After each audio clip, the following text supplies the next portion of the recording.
Yes, good morning, friends. Welcome to the session once again. I hope you all are doing good. I hope my audio and video is working fine. Yes. Good morning once again.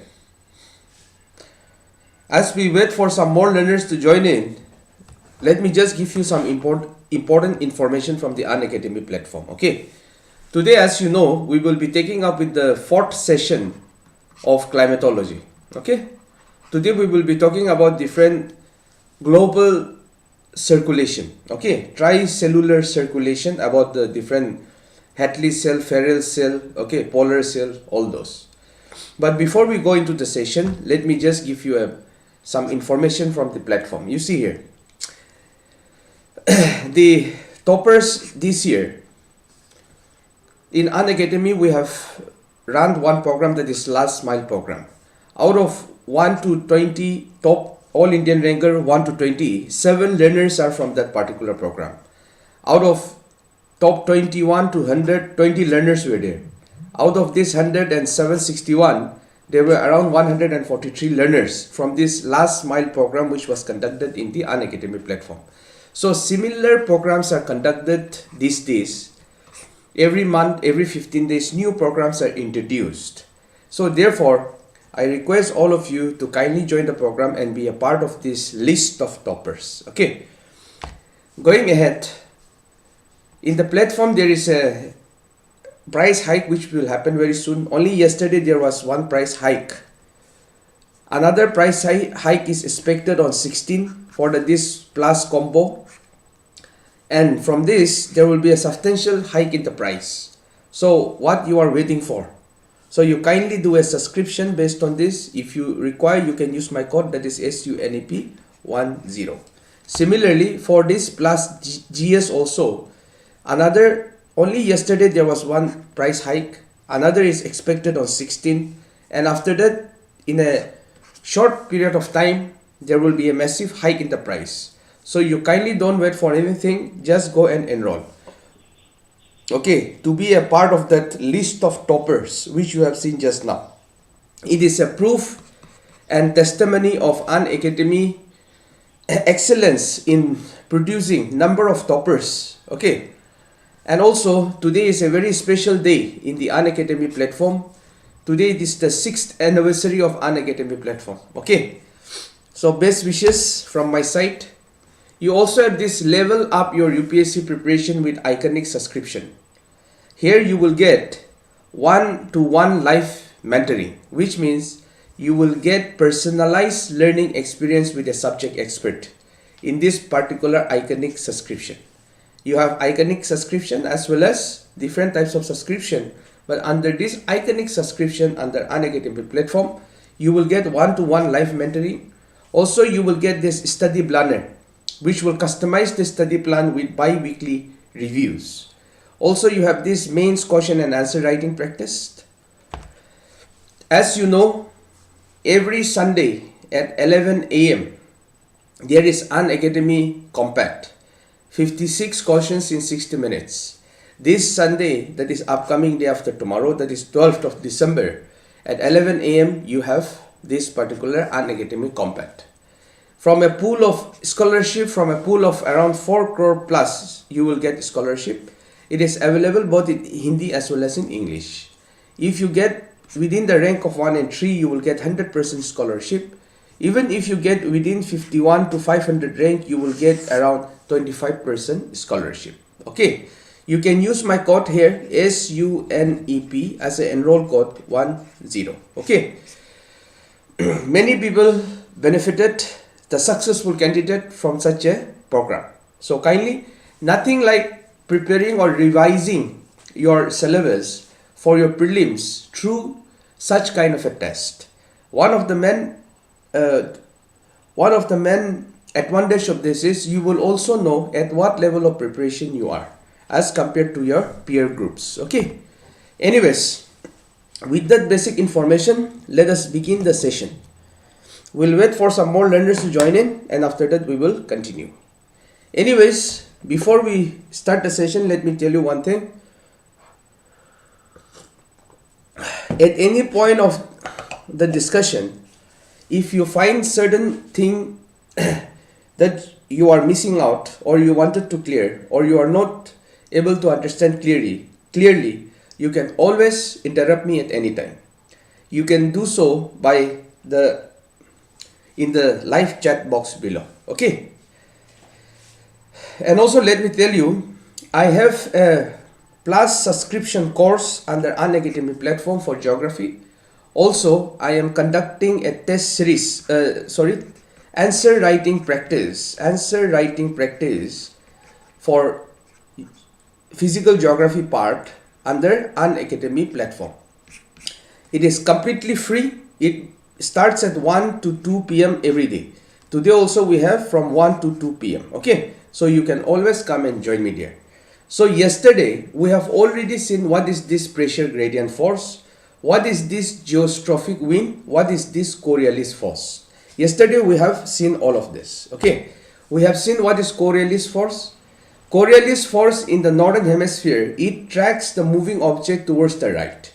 In the southern hemisphere, it tracks towards the left. And this Coriolis force comes into being because of the rotation of the earth. Now, taking example of this merry-go-round, I have explained to you yesterday how and why this Coriolis force originate and what is the impact of this in the direction of the motion of the wind. Yesterday we have seen this.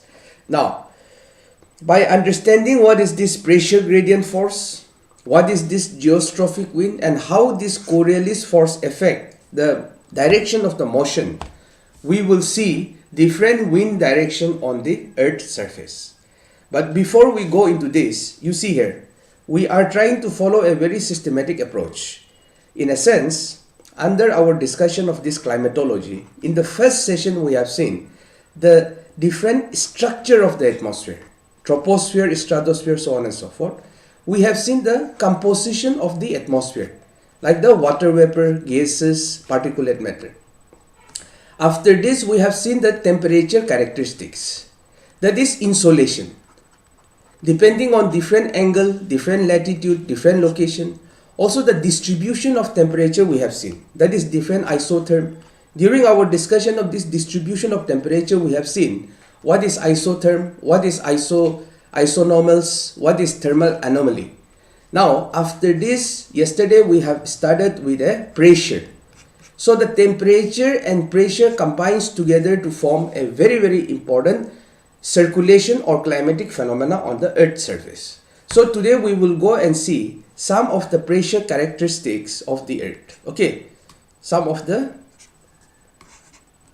pressure characteristics of the Earth. You see here, this is a Earth, this is equator. Okay, this is a polar location. Now you see here, it is a basic, very simplistic characteristics of pressure belt around the world. Okay, kindly follow the pointer. Okay, kindly follow the pointer. See, in the equatorial region, it is a low pressure area. In both the hemisphere, if you go up around 30 to 35 degree latitude, you will find this subtropical high pressure area. And if you go up further, around 60 to 65 or 66, you will find this low pressure area. if you go up higher, right at the polar location, you will find a high pressure area. Now, one very important point is, you see here, the system of the flow of wind. Yesterday we have already seen from this diagram. The wind always blows from the high pressure area to low pressure area. Now how this low pressure area is created or originated. Low pressure area is originated on the Earth's surface when there is more heat and insolation. On the surface of the Earth, when there is more heat and temperature, the air heated up. When the air heats up, it becomes light. When it becomes light, it goes upward. Therefore, a vacuum is created here. From the surrounding region, the wind blows into this region. That is how a low pressure is created on the Earth's surface. Therefore, in this particular location, this equatorial low pressure is because of the sun insolation which is high in the equatorial region. A low pressure area is generated or created at this equatorial location. Clear? Now, the moment I go away, it is a high pressure.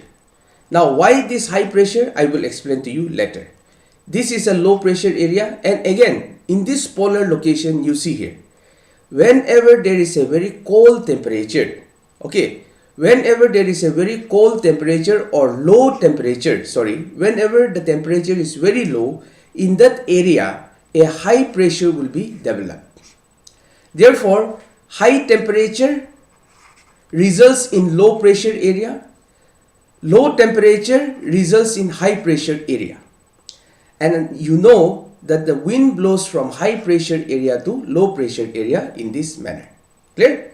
Therefore, in this particular pressure belt of the world, what will be the direction of the flow of the wind?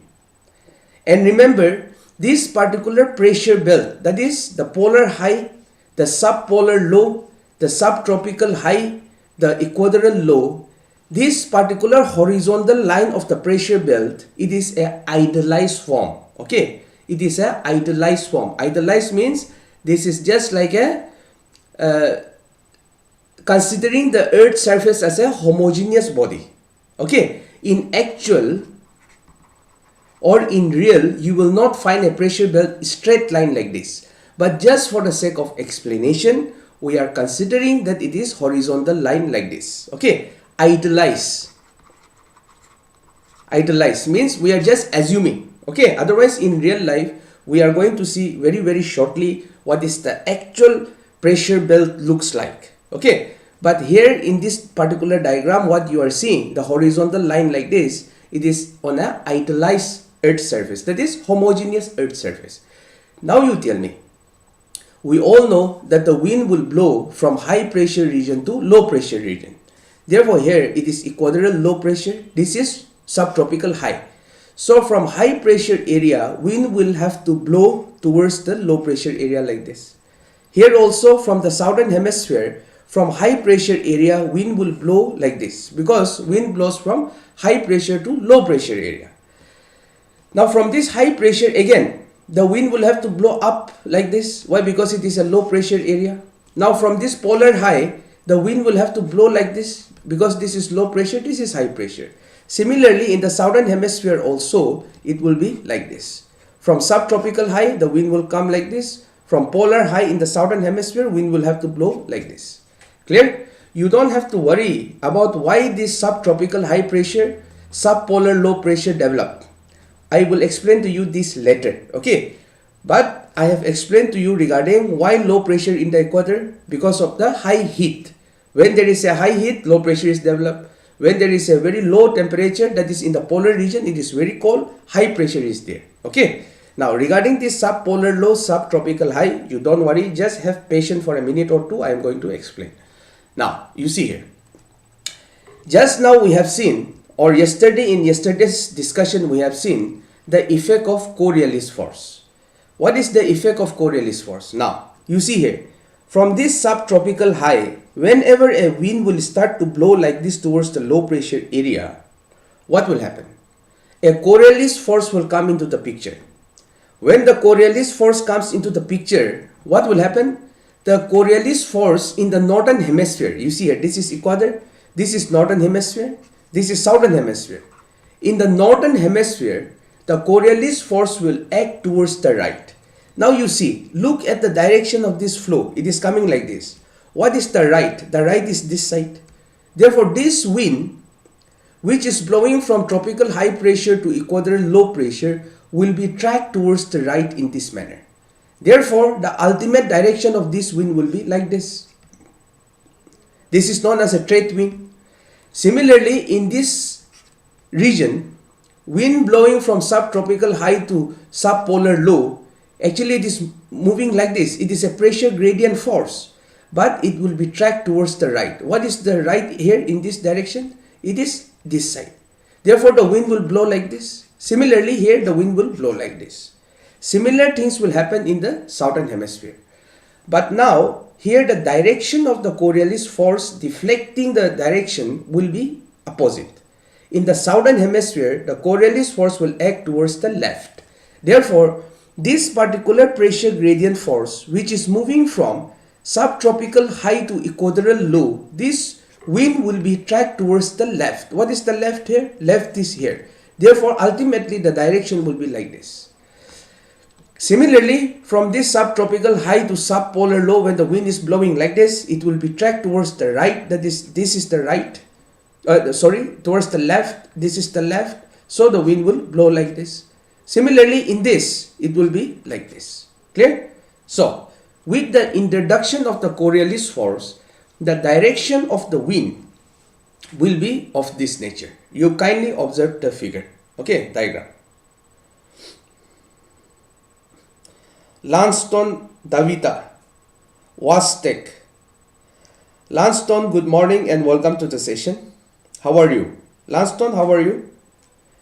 See, if you have any trouble understanding, you can always interrupt me at any time, okay? Lanston Davita, how are you? Are you able to hear me? How are you? Clear? Now, here.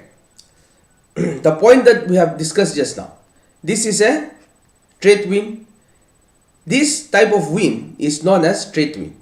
Actually, the pressure gradient is straight line, but because of Coriolis force, it is shifted like this. So the change in direction is because of Coriolis force. Similarly, so this is known as a straight wind. Okay, this is known as a straight wind. Similarly, this wind blowing from subtropical high to subpolar low, it is known as westerlies. This particular wind, which is blowing from polar high towards subpolar low pressure, it is known as polar wind or easterly, because it is blowing from easterly direction like this. It is westerly because blowing from westerly direction like this. Clear? Now, clear? I hope that is clear. Till now, is it clear? Very, very important. You see here, the generation or the creation of this equatorial low pressure area. Why it is generated? Why? Because high heat insolation. Polar high. Why it is high pressure? Because very cold temperature. I have already explained. Now, how about these two? How and why in the mid latitude high pressure is created? How and why subpolar low is generated? Now, we have discussed just now, high temperature on the Earth's surface will result in low pressure. Do you agree? Clear? Very cold temperature on the Earth's surface or low temperature will result in high pressure. Do you agree?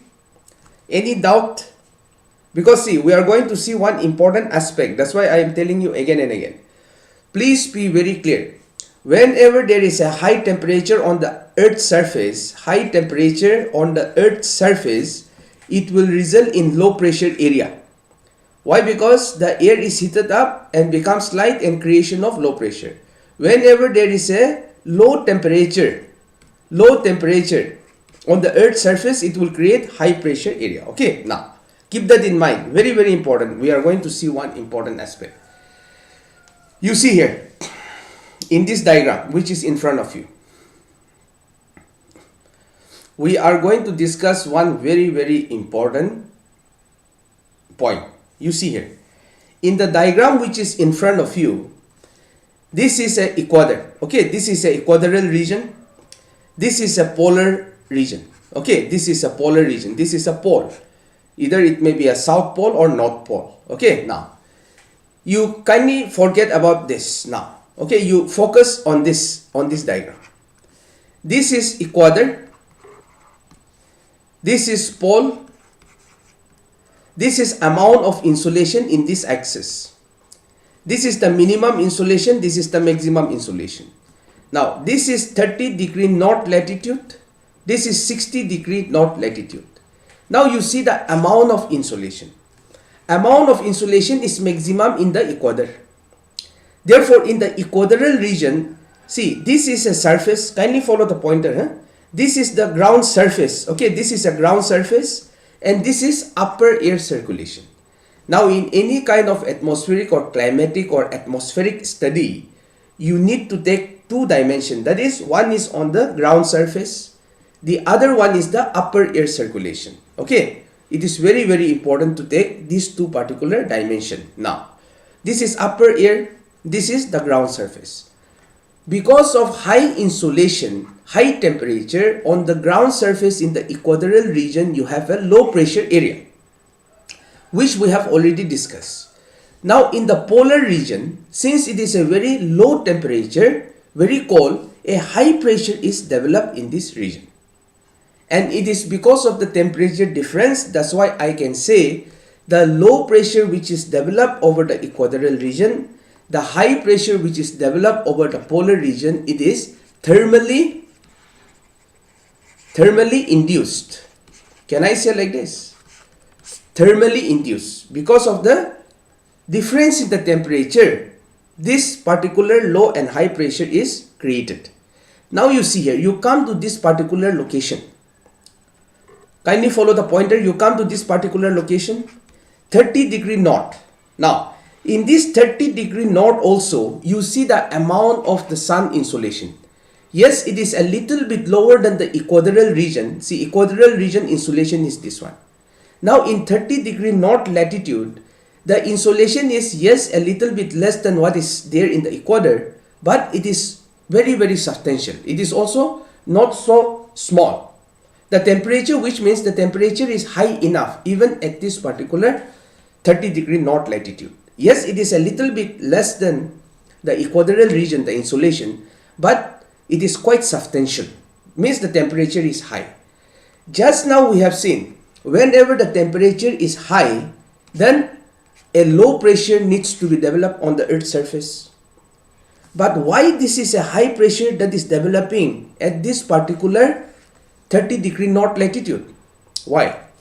This one, this mid latitude or subtropical high pressure belt.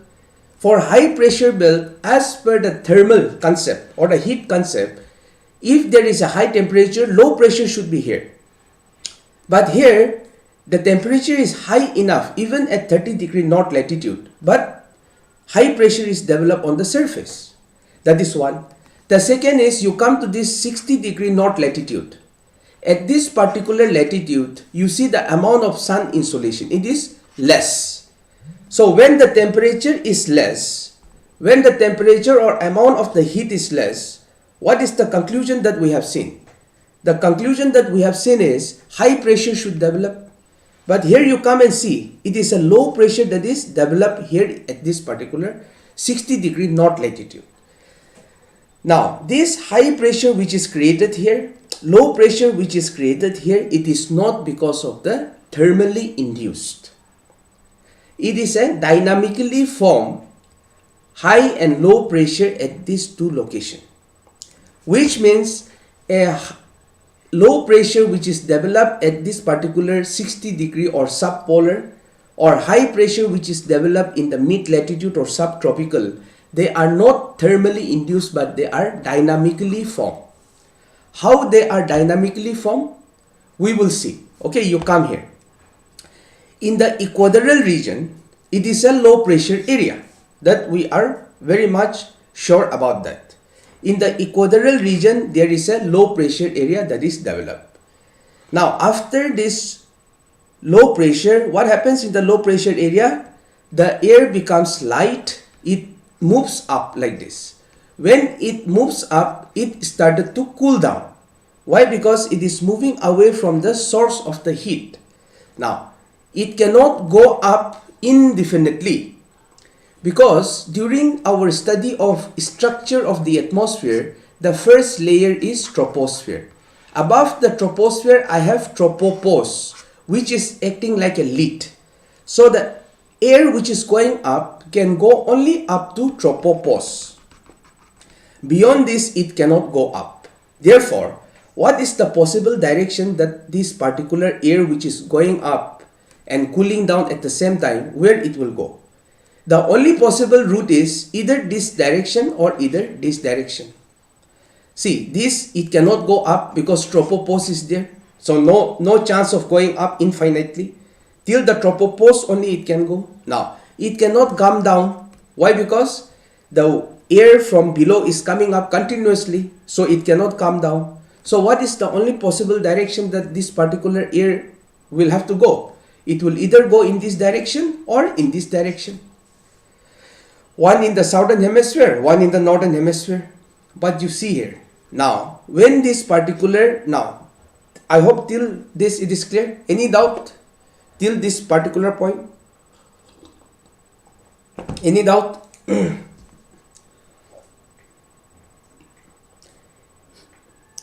Emily Anderson, good afternoon. Welcome to the session. Emily, if you have any doubt, you can always interrupt me at any time. Would you kindly elaborate what you are writing? VAWR Tech. I am finding difficult to understand what you are writing. But anyway, you see here. So, from this particular point, the wind will blow in these two possible directions. Now, this is upper air circulation. Remember, as I always used to tell, in climatology or in atmospheric study, you have the ground surface circulation, the upper level circulation. Till now, we have been discussing regarding the ground circulation. Now you come to the upper air circulation above the ground surface. This is a ground surface. Now, in the upper air circulation, the moment this wind blows towards the north like this in the northern hemisphere, okay, in the northern hemisphere, the moment the wind blows like this in this direction, just now we have seen the effect of Coriolis force. Coriolis force.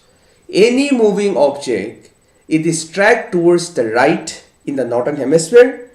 Any moving object will track towards the left in the southern hemisphere. So in the upper air circulation like this, when this wind is blowing like this towards the northern latitude in this direction, this wind will be curved like this to the right. A time will come, it will become geostrophic. The basic concept about geostrophic we have seen. Now, when it becomes geostrophic like this, the air which is continuously coming from the equatorial region towards the northern side like this, it is blocked by this particular geostrophic wind. And this we are discussing in this upper air circulation. Therefore, a blocking effect will be created here. Clear? Now you see, this happens at this particular latitude, that is 30° north latitude, this phenomena happens. So you see, at this particular level, the air which is blowing like this is shifted geostrophic like this. A wind which is coming here, it is blocked here. Now, this particular wind cannot go up, neither it can go back because the wind is coming from this direction. So what is the only possible direction this particular wind will go? This particular wind, the only possible direction, since it cannot go up, the only possible direction is below. So it will come down like this. Similarly, in the southern hemisphere also, it will come down like this. Now, you see here, the two basic circulation that we have, high pressure and low pressure. What is the characteristics of low pressure? In low pressure area, wind blows from all the possible direction towards this low pressure cell like this. In high pressure area, wind blows out in all the possible direction like this. Now you see, at this particular latitude, just now we have seen from the equatorial region, wind is blowing towards higher latitude in the upper level like this because of Coriolis force, blocking effect. So the wind which is coming from the equatorial region will have to come down. So when it comes down, after reaching the ground surface, see, this is in the upper. After reaching the ground surface, what it will do? It will have to go out in all the possible direction. Now, if the wind is blowing out from all the possible direction from a point, it is a high pressure area. Therefore, this high pressure in the subtropical region around 30° north latitude and 30° south latitude is formed in this manner. Understood? That's why it is known as it is a dynamically induced high pressure area. Why? Because thermally you cannot explain. Thermally means with temperature and the pressure which is developed. Equatorial region you can explain. The polar high you can explain. Why? Because polar high means very cold temperature in the polar region. Equatorial low because it is a very high temperature. In polar it is very low temperature. Clear? But in such a latitude 30° north, when the temperature or insolation is quite substantial, thermally it should be a low pressure. But it is a high pressure because of this phenomenon. Another similar point, here you see here in this low pressure, how it is created. You see here, this is a high pressure in the polar region. So from high pressure region, what is the circulation? The wind should have to go out in all the possible direction like this.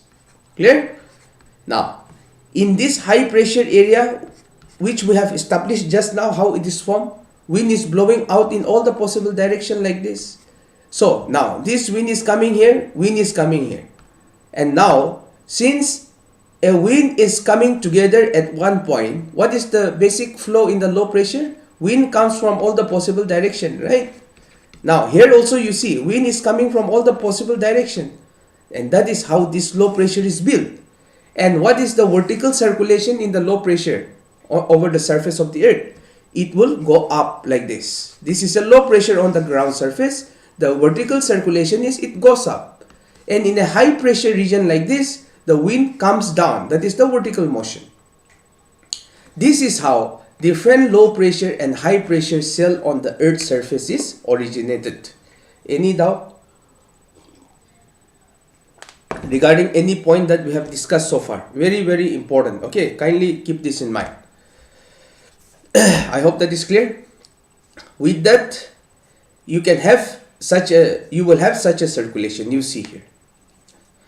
Here you have upper level circulation, the ground level circulation. See, these are a ground level circulation. You see here, trade wind, northeasterly trade wind, westerly, polar easterly, similarly southeasterly trade wind. This is a ground level circulation. These are the upper level circulation. See, the wind, the air which is moving up in the equatorial region, going away in these two directions, finally coming down again, dynamically forming this high pressure area. Similarly here, from here the ground surface wind is blowing,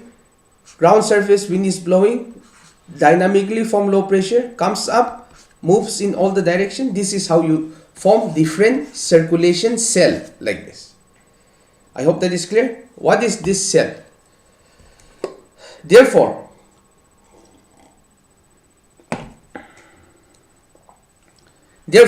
can I say that the cell which will be developed at this particular location, it is a thermally formed cell. Okay, this complete circulation, that is you see here. Kindly follow the pointer. Coming up in the equatorial region, going to the subtropical high, moving down the subtropical region, and coming again back to on the surface to the equatorial region. It forms a cell, complete circle or a loop. Can I say this particular cell, the name is Hartley cell, is thermally formed? Why? Because the initiation or initiation of this cell or triggering for formation of this cell is because of thermal in nature. Why? It is all because of the heating up of the equatorial region, air moving up, going in both the direction, coming down. Now, you come to this polar area. In this polar area also, can I say this is thermally activated? Why? Because here also you see it is a polar high region, very cold, and this is how the wind blows like this. Now, this particular middle cell is, can I say it is dynamically formed? Why? Because this particular cell is because of dynamic high pressure and dynamic low pressure which is developed in this region. Accordingly, I have this tricellular meridional circulation of the atmosphere. You see here, this particular cell, you see, it is equatorial region. This is 30° north latitude. This is 60° north latitude. This is polar region. Remember, this exactly is repeated in the southern hemisphere. Okay, in the southern hemisphere also exactly the same is replicated. That's why we are just discussing the northern hemisphere. Okay. So you see here, this particular cell which is developed near this equatorial region, the condition is very simple, goes up, comes here, I have already explained, low pressure thermally formed. Therefore, this Hartley cell is developed through thermal action. Therefore, I can say it is thermally developed Hartley cell. Similarly, this polar cell, because of very cold in the polar region, it is developed. So I can say it is thermally formed polar cell. But regarding this feral cell, the middle cell is known as a feral cell. And this feral cell, I say it is thermally indirect. Why? Because the high pressure which is developed at 30° north latitude, the low pressure which is developed at 60° north latitude is because of indirect action, not directly because of thermal. Clear? This particular type of circulation is known as tricellular meridional circulation. In 3D, you can see like this. Okay, this is how atmospheric circulation take place. Clear? Now, you come here. Now we have seen different pressure belt. See, first we have seen, what we have seen? First we have seen the temperature. After temperature, we have seen now the pressure. And this particular pressure we have seen, the pressure belt, I mean, like this. This pressure belt. This is a pressure belt. This is low pressure, subtropical high, subtropical low, polar high. This is a pressure belt. Now, as I told you earlier, this particular pressure belt, they are idealized. Means in actual you will not find like this. But they are idealized, means we consider them as the earth is a homogeneous surface. Okay, therefore the pressure belt are completely parallel to the latitude, like this you will find. Now, how actual pressure belt is seen on the earth's surface we will discuss later. But before going into this, let me tell you one point. This particular pressure belt is induced by temperature. Right? Temperature, because there is a direct correlationship between temperature and pressure belt which is developed on the earth's surface. Now you see, we know that the earth apparent shifting happens in a year time towards the northern hemisphere, towards the southern hemisphere, depending on the season. So whenever a sun insolation, because of the tiltedness of the earth's rotation around its own axis, there is a apparent shifting of the sun insolation over the earth's surface. Clear? Now, since there is a direct correlation between the between the temperature or the sun insolation and the pressure belt which is developed on the earth's surface, when there is an apparent shifting of the sun insolation, this particular pressure belt will also shift. Do you agree? Which means, you see here, in the summer season in the northern hemisphere, when there is an apparent shifting of the sun insolation towards the North Pole or northern hemisphere, what do you think? All of this pressure belt, this low pressure, equatorial low pressure will be shifted a little bit towards the north like this.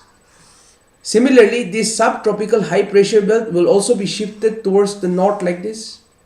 this subpolar low will also be shifted towards the north like this.